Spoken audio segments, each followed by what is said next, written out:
السلام عليكم ورحمة الله وبركاته. إن الحمد لله والصلاة والسلام على من لا نبي بعده وعلى آله وأصحابه أجمعين أما بعد. সম্মানিত দর্শক শ্রোতা, ইটিএন বাংলার ধারাবাহিক ইসলামিক অনুষ্ঠান দর্সে হাদিসের এই পর্বে আপনাদের সকলকে আন্তরিক মোবারকবাদ ও অভিনন্দন জানাচ্ছি। সম্মানিত দর্শক শ্রোতা, দর্সে হাদিসের আজকের পর্বে নবী করিম সাল্লাল্লাহু আলাইহি ওয়াসাল্লামের অসংখ্য অগণিত হাদিস শরীফ থেকে আমি খুবই গুরুত্বপূর্ণ একটি হাদিস শরীফ নিয়ে আপনাদের সাথে আলোচনা করব ইনশাআল্লাহ। সম্মানিত দর্শক শ্রোতা, আজকে যে হাদিসটি আমি আপনাদের সামনে পরিবেশন করব, এই হাদিসটি হাদিসের সুপ্রসিদ্ধ গ্রন্থ মুসনাদে আহমদে উল্লেখ রয়েছে।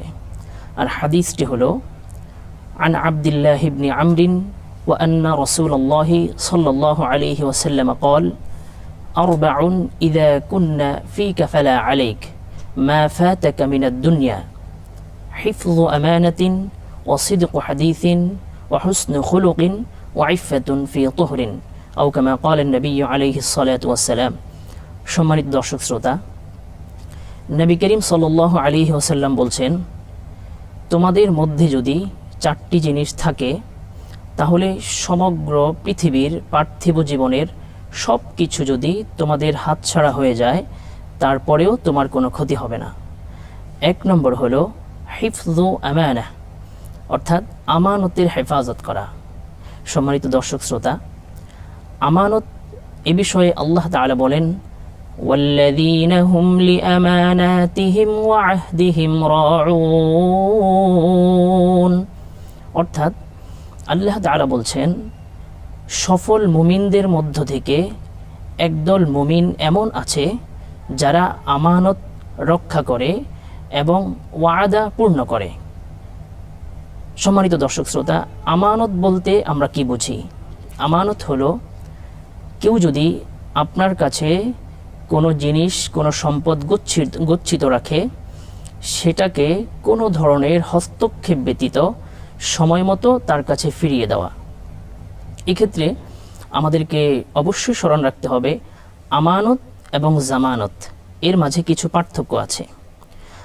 আমানত হলো যেই বস্তুটা আপনার কাছে সংরক্ষিত রাখা হবে, সেই বস্তুটা যদি আপনার কোনো ধরনের হস্তক্ষেপ ব্যতীত সেটা বিনষ্ট হয়ে যায় তাহলে এর কোনো ক্ষতিপূরণ আপনার উপর আবশ্যক হবে না। অর্থাৎ আমানত হলো আপনার কাছে যদি কেউ 500 টাকা আমানত রাখে, আপনি তাকে নির্ধারিত সময় মতো যেই নোটটা আপনার কাছে রাখা হয়েছে সেই নোটটাই তাকে ফিরিয়ে দিতে হবে। আপনি চাইলে 500 টাকার পরিবর্তে আপনি যদি মনে করেন যে আমি 500 টাকাটা 50 টাকার 10টা নোট দিয়ে পূরণ করব, কিংবা 100 টাকার 5টি নোট দিয়ে পূরণ করব, তাহলে এক্ষেত্রে আপনি আমানতের খেয়ানতকারী হয়ে যাবেন। বরং আপনার কাছে ঠিক সে যেই নোটটা আমানত রেখেছে সেটাই তার কাছে ফিরিয়ে দিতে হবে। অন্যদিকে জামানত হলো আপনার কাছে কেউ যদি কোনো জিনিস জামানত রাখে, তাহলে সেটা যদি আপনি যদি তাকে 500 টাকার নোটটাকে ভাঙিয়ে 100 টাকার 5টা নোট দিয়ে আদায় করেন, কিংবা 50 টাকার 10টি নোট দিয়ে আদায় করেন, আপনার সেক্ষেত্রে জামানত আদায় হয়ে যাবে। তো আমাদেরকে আমানত এবং জামানতের মাঝে যেই পার্থক্য আছে সেটাকে আমাদেরকে পরিপূর্ণভাবে বুঝে নিতে হবে। সম্মানিত দর্শক শ্রোতা, আমরা মনে করি আমানত শুধুমাত্র টাকা পয়সার লেনদেনের ক্ষেত্রে হয়ে থাকে। এটা আমাদের ভুল ধারণা। বরং আমানত হলো একটি ব্যাপক শব্দ, একটি সার্বজনীন শব্দ। আমানতের বিস্তৃতি, আমানতের ব্যাপকতা অনেক বেশি। যেমন এক মুসলমানের কথা, তার দোষ গুণ অপর মুসলমানের কাছে আমানত, অর্থাৎ কথারও আমানত হয়ে থাকে। যেমন আল্লাহর হাবিব বলছেন, قال النبي صلى الله عليه وسلم إذا حدث الرجل ثم التفت فهي أمانة, অর্থাৎ যখন কেউ তোমার কাছে কোনো কথা বলবে আর সে ডান বাম তাকাচ্ছে, কেউ দেখছে কিনা, কেউ শুনছে কিনা, তাহলে এই কথাটা তোমার কাছে আমানত। এটা তুমি অন্য কাউকে যেন না বলো, এটা হচ্ছে তার দাবি। তাহলে কথার ক্ষেত্রেও আমাদের আমানত হয়ে থাকে। এমনকি আমাদের সমস্ত শরীর, আমাদের শরীরের প্রতিটি অঙ্গ প্রত্যঙ্গ, এটাও আমাদের কাছে আমানত। এটা আল্লাহ তাআলার পক্ষ থেকে আমাদের কাছে আমানত রাখা হয়েছে।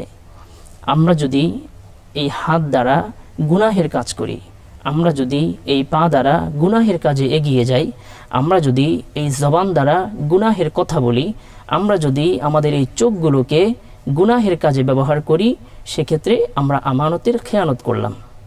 অতএব আল্লাহ তাআলা আমাদেরকে যেই অঙ্গকে যেই কাজে, ভালো কাজে ব্যবহার করার জন্য দিয়েছেন, সেই কাজে ব্যবহার করাটাই হলো আমানতের পরিপূর্ণ হেফাজত করা।